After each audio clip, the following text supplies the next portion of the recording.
Hello creative ones, this is Robin Dudley Howes, the Artsy Bohemian, coming to you from my studio in Los Angeles, California.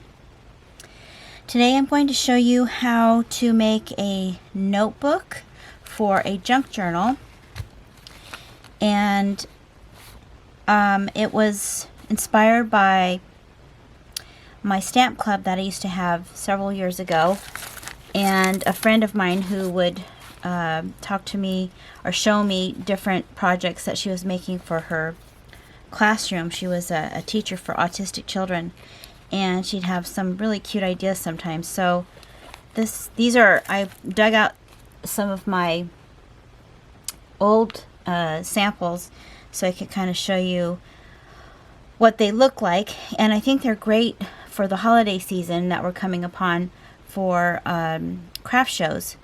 If you wanted to make them, I did an updated version, but the idea is kind of similar. Basically, you can take a pre-made notepad and make it into a pretty notebook. So this is one. Here's another one. There's Office Depot. These notepads have seen better days. They're very old. I think I have a date on one of them. So basically you can take something like this, which you can get several of at the dollar store, and then make it into something pretty, still functional, and something that you can actually add to your junk journals. I had another one, but I don't know what I did with it. So for this one, instead of buying a pre-made notepad like this, I made my own, just because I have a bunch of paper, and you can do the same thing. So you can take scrap papers and make it into a notepad. So let me take this out. I'm going to show you from scratch. I've already cut some things out, so you don't have to watch me do that. But this is a pocket that it fits into, and it's great because it's an interactive part of a junk journal that you can take out and then put back into your journal cover if you need to. So I love the shabby chic style, and that's kind of what I wanted to do. I really kind of want to keep doing that style because it's appealing to me. So we're going to make the front. It's going to be kind of a craft along. So grab a favorite beverage of yours, whether it's evening or the morning, and craft along with me. This opens up, and if you're an artist, you can do what I did. Was I took watercolor paper, and it comes in large sheets, so I was able to fold it in half and then kind of bind it similar to how you would bind the signatures in a journal. And I cut it to the length I needed, and then folded over the excess. So if you wanted to make something like this, you could just cut it to the size that your cover is, and then have a nice little notebook that you can take out, play with, and then put back in your journal. And there's also a cute little pocket here. So let's get started. So I used a really large punch, and this is what it is. If you don't have a punch, you don't have to do this. You can just cut out a circle, because the main part of this, the pocket, is what we're going to be using to decorate our front cover. And I'm going to show you how to do the front cover and make the back. This is the punch I used. Have no idea how old it is. It's 3.5 inches. It's a scallop punch. But if you don't have a punch like this, you can use any kind of die cut, or you can just cut it a circle 3.5 inches. That's the size of this particular notebook. So I already pre-cut one. I just used some scrap cardstock from a cereal box, and then I covered it with some vintage dictionary page and then distressed it with some ink. So that's going to be the base for this. The cover is the dry brushed antiqued cardstock. It's just white cardstock that I've antiqued with coffee. I coffee dyed it, and then I did a dry brush of paint. And this isn't my idea. G-Care does this, and I'll leave a link to her channel. I love this look. So that's what I used to make the base. A circle, a cutout circle, and then the piece of cardstock that's been painted. And then the back is also recycled cardboard. I'm always keeping cardboard pieces, and I just cut it the same width, width as the sheet, and then I left about 1.25 inches on top because that's where we're going to be bending it, so that we have this little binding here on top, and that we have something in the back. I hope this is focusing. Okay, so first we're going to start by just rubber stamping the front. I've showed this technique before. It's nothing new. I'll leave a link for my inspiration for another video that I showed on a kind of a pocket file folder. And you're just going to take a script rubber stamp and stamp it haphazardly.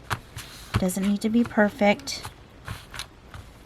Vertically and horizontally on your piece of cardstock that you've painted, and then take the black the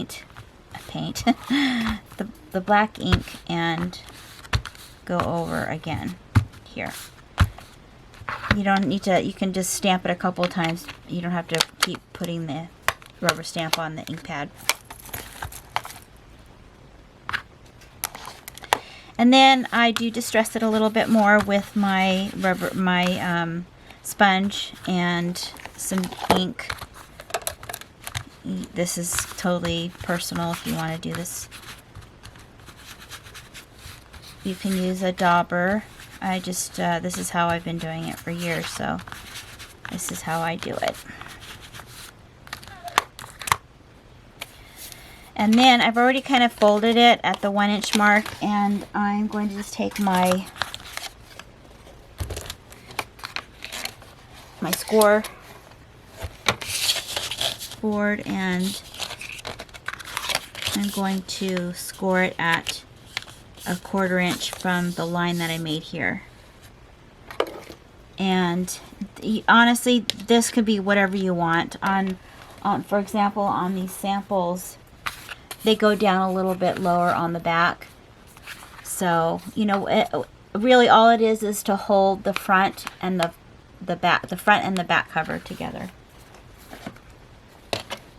You take your bone folder and mark it at 1/4 inch here, and then fold it so you have a nice little binding there.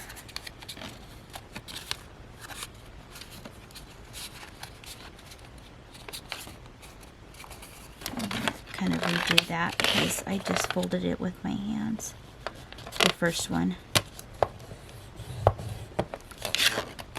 If you don't have a scoreboard, just use a ruler and a bone folder. And if you don't have a bone folder, so you're going to go like that. If you don't have a bone folder, you can use a popsicle stick.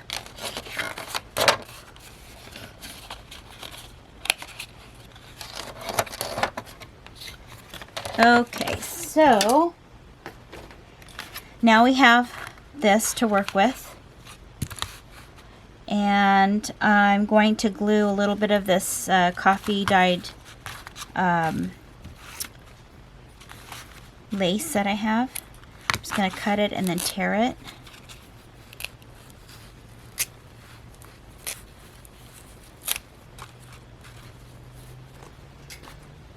And I'm going to just glue that down a little bit in the center.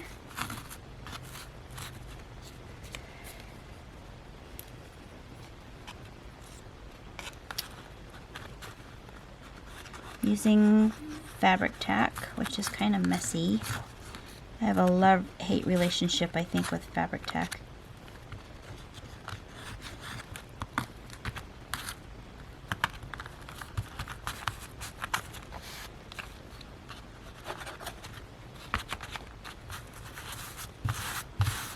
That's down there.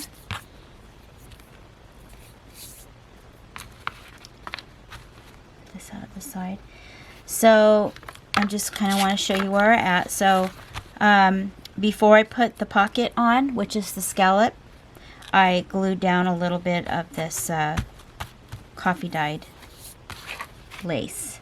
Now we're going to decorate the pocket. And I'm using these really cute images. I'm a design team member for Graphics Fairy, so I'm trying to use their images so when I make my next project, I'll have something ready to go. And these are super cute. I'm not using anything that I wouldn't really actually use. I really love these. I kind of tend to use birds quite a bit. And this is apparently from an artist called Katarina Klein. And this is on their premium design membership site.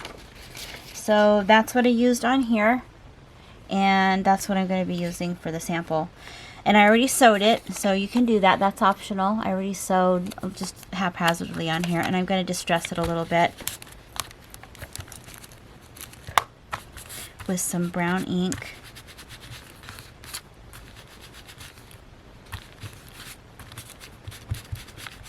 Maybe I'll kind of scrunch it up a little bit.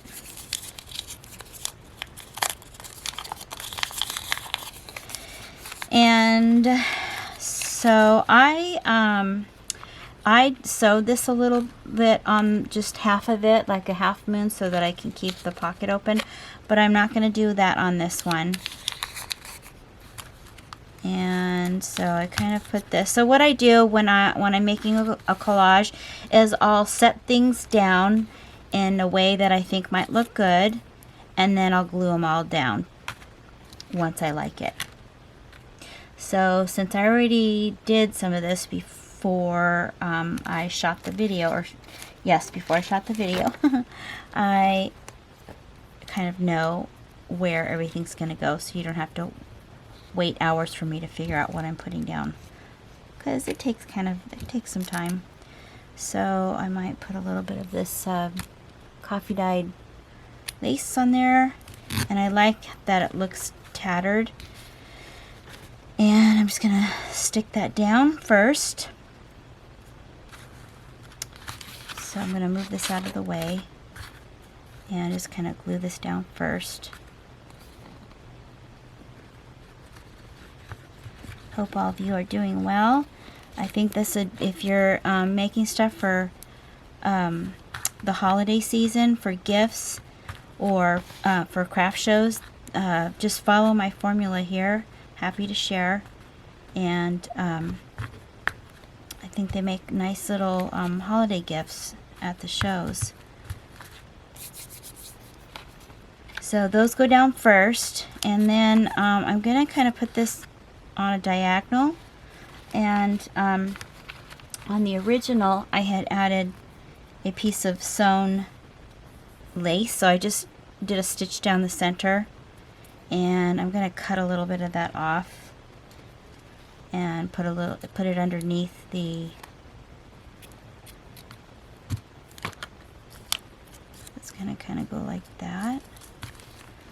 And then I started layering stuff on top. So that's what you're going to do. You're going to lay down little bits of cheesecloth. I forgot to say that. Cheesecloth and some tattered lace. And then the postage stamp, the faux postage stamp, and another little piece of lace that's been sewn.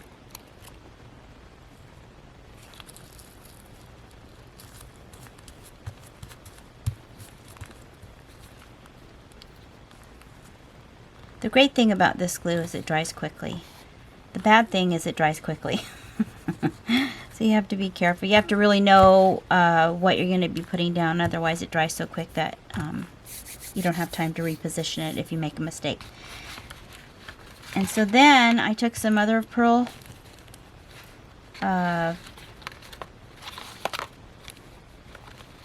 buttons, and just a little tip for you: if you go to flea markets, always look for mother of pearl buttons.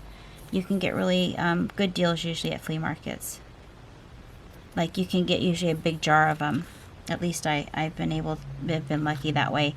Not all the time, but I go to a local flea market in my town, and I go every month, and I'm always looking for stuff like that.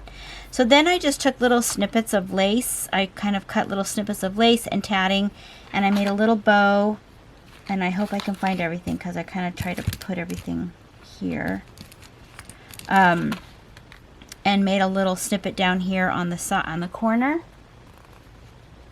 on the right hand corner, bottom right hand corner.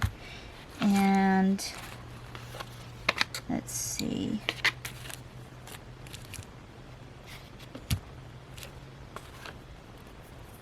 So I think I put this down first. And you can hot glue this if you want to as well. Oops, see this other thing that I don't like about this glue is it just oozes out for some reason. So this is a little piece of ruffled lace, and then some tatting. And the tatting, I think I will, here's my little bow. I will put some hot glue. And then I'll add my little bow on top, because this glue is super hot.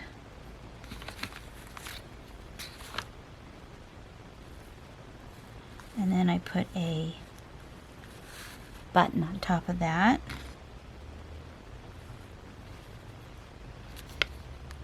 And this glue is oozing out again. Yikes.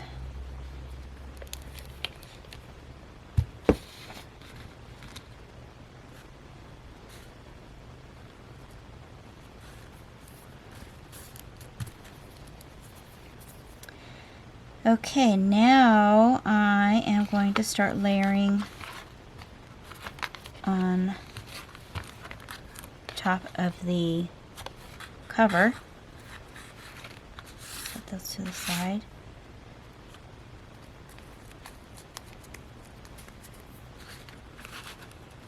So that goes there. I'm just going to follow exactly what I did here.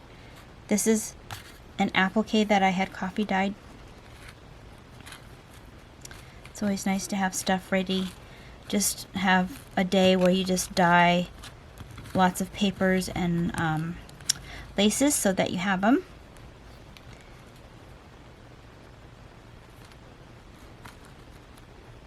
Oh.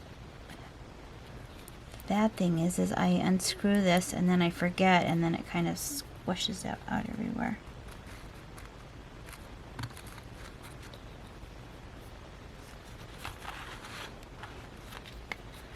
I'll put some glue on here and glue that down.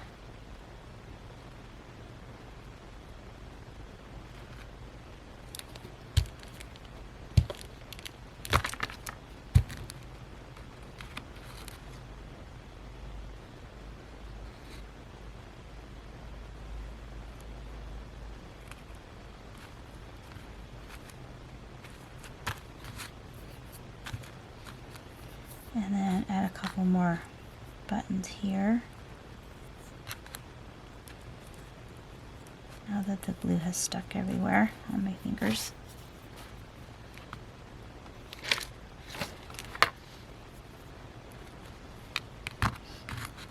I just realized I added some vintage music paper under this before I put the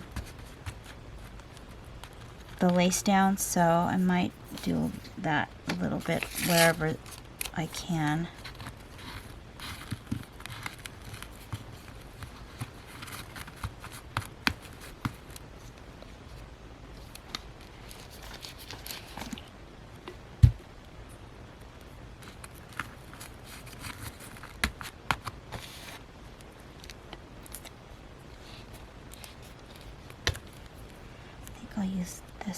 button. I like when the buttons have the thread in it still.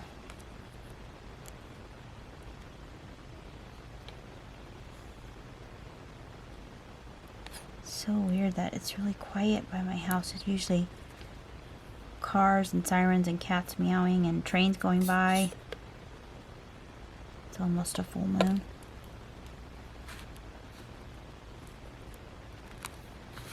So I think that's kind of the same.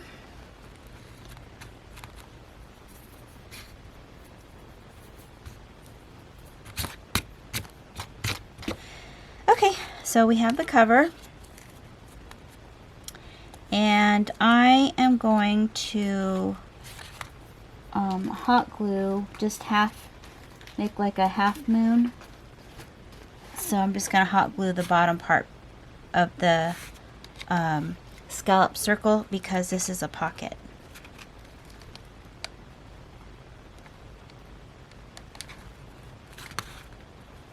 And I did sew this one, so that's optional if you want to do that. I just didn't like the way it looked on the back side, and so if you do sew it, you're gonna have to cover it. I did a little bit of a collage, so that's up to you.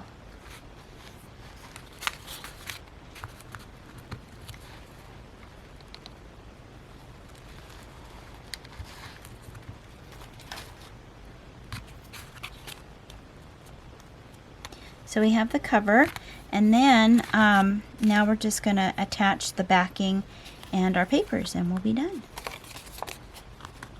You just have a little formula now so that you can make some fun little notebooks for your teachers, your kids' teachers, or, you know, friends of yours who would like a nice little artsy stocking stuffer.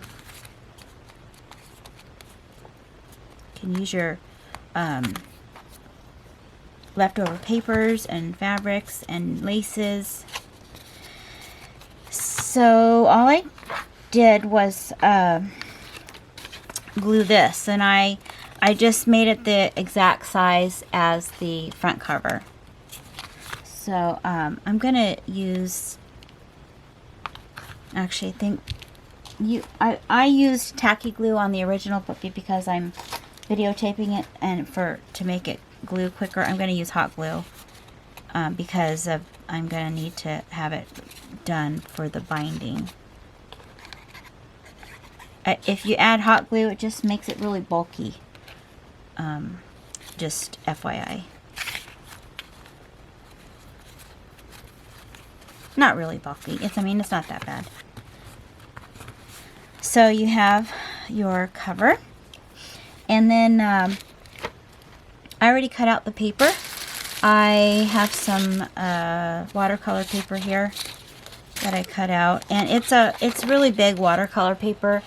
Obviously, think about how big you want this. So if you want to do it the way I did it, where I just folded the paper in half and then bound it, you know, the largest paper you could get, like at a hobby store, is scrapbook paper, which is 12 by 12. So that cut in half would be 6 inches. So your notebook would be a little shorter. It would be an inch shorter. So you might want to figure out what kind of paper you can get and base your whole project on how big that is going to be, or how big your front cover should be. And then I don't like wasting paper, so I just cut this, and I thought this would be nice as a fold out.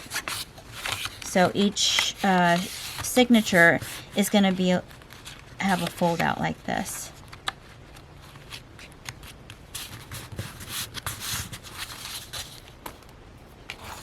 So I folded the sheet at 7 inches because that's how long I wanted the lighting is good on here. Something funky about the lighting tonight. I wanted the sheet of notebook paper to be no longer than the cover. This is 7¼ inches and this is 7 inches. And so I folded it in half, so it's 7 inches on the front and the back, and then I'm just going to fold it here.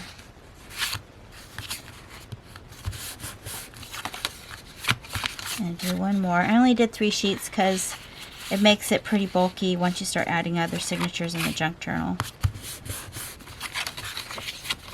I just really like the idea of being able to take stuff out of your journal, like your cover and your actual journal is a house for your journal making, whether you're going to be painting, jotting down notes, planning.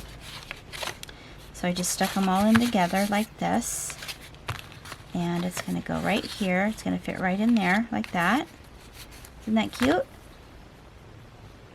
And then the binding is going to be a little bit of sari silk and some tatting and eyelash yarn. So I'm going to find the center, which is right there, and I'm going to poke 2 holes. And I think I have my, I'm using I think this is an 1/8 inch hole punch. I don't know if it's actually going to go through.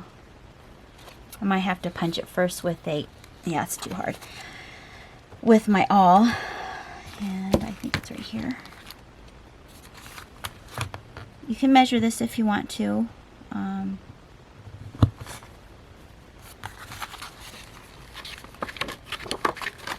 This makes a pretty good hole.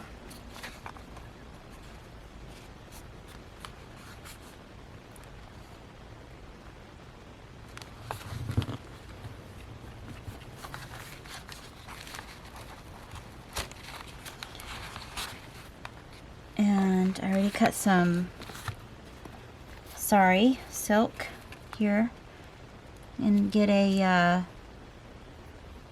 tapestry needle which has kind of a large hole eye, and thread it through and knot it, and you'll be done. Isn't that cool? I love it.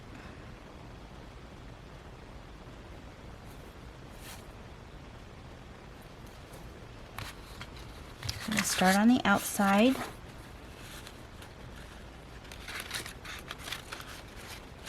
And sometimes you might need a plier to pull the needle through.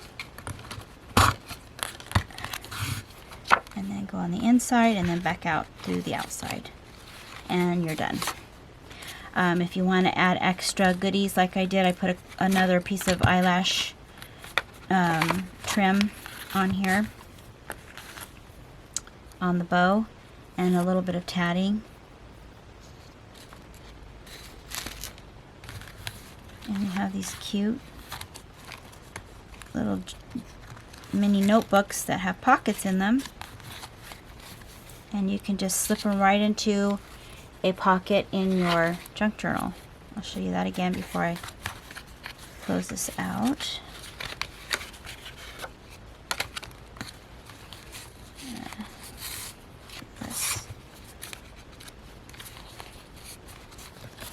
And I'm tying mine a little bit to the left.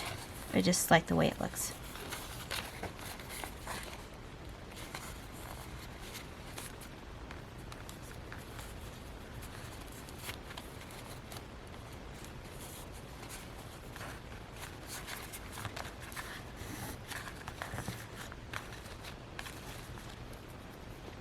Here's some eyelash. I thought I might use this. Maybe I'll use a little bit of this other trim because it picks up the green and the red and the birds. And I think I have some. No, I'm not going to use that. I'll just use these for right now. Can always add something later.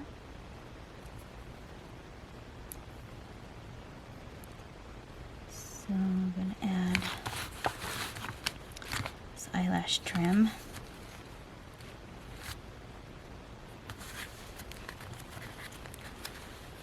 I'm going to slip it under there. and then tie it on the bow.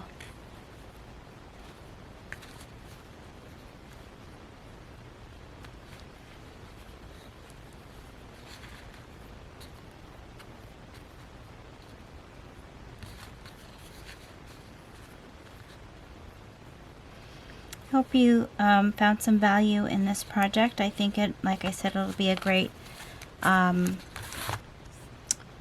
project for craft shows or as gifts, and works great for junk journals as a thing that you can add into your into a pocket, because this is nice and stiff and that just goes right in there. So obviously you have to take that into consideration if you are going to be using it in a junk journal, and how make sure the pocket that you're making this for fits. Let me know in the comments how you like this, if you want to see more of this type of shabby chic kind of inserts for your journals and for gifts.